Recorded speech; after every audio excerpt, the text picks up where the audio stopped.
உண்மையான ஆன்மீகம் என்பது நம் மனரீதியாக வர வேண்டும். மனதில் ஒரு துளி கூட தவறுகள் எண்ணாமல் இருக்க வேண்டும். அடுத்தவர்களுக்கு நேரத்திலும் உதவியாக இருக்க வேண்டும். நம்மளால் உபத்திரம் என்ற இது இருக்கக்கூடாது. நம்மளை கொண்டு எரிச்சல் படக்கூடாது. நம்மளை கொண்டு கோபம் வரக்கூடாது. இவனால் எந்த இதுவும் தகுதியற்றவன் என்ற பெயரும் வாங்கக்கூடாது. ஆலயத்திற்கு எத்தனை 1000 ஆலயங்கள் இருந்தாலும் அத்தனை ஆலயத்துக்கு போய் நீ சுற்றி கும்பிட்டாலும் அது அல்ல ஆன்மீகம். அன்பின் ரீதியாகவும் பொறுமையின் ரீதியாகவும் உண்மையான உதவி செய்தல் மூலமே ஆன்மீகமாகும். ஆகவே இதுதான் உண்மையான ஆன்மீகம். அதை மறந்து செயல்படாதீர்கள்.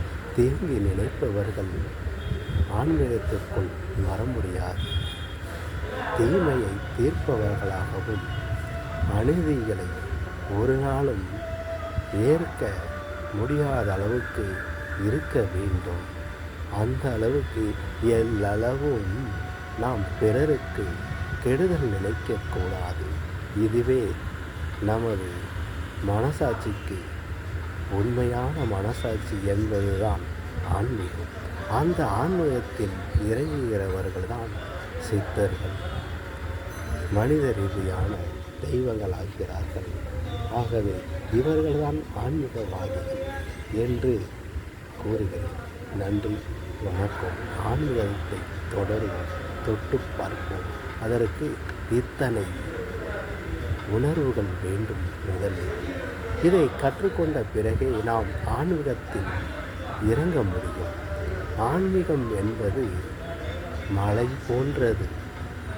மலையேறினாலும் ஆன்மீகம் வராது.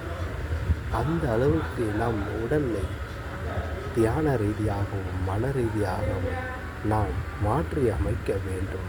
அப்படி மாற்றி அமைத்தால் மட்டுமே அந்த ஆன்மீகத்துக்கு நம்மால் ஈடு கொடுக்க முடியும். சதுரகரை மலையில் கூட ஏறி இறங்கும்போது கூட ஏதாவது ஒரு ரூபத்தில் சித்தர் நம் கண்ணுக்கு தெரிவாரா மாட்டாரா என்கிறது வரலாறு உண்டு. ஆனாலும் ஒரு சில நபர்களுக்கு சித்தர்கள் கண்ணுக்கு தெரிகிறார்கள் என்றால் அவர்கள் ஆன்மீக ரீதியாக உள்ளவர்கள் என்று கூட சொல்லலாம். அந்த அளவுக்கு பாங்குகள் உண்டு. ஆகவே ஆன்மீகம் என்பது அது ஒரு பெரிய மலையாகும்.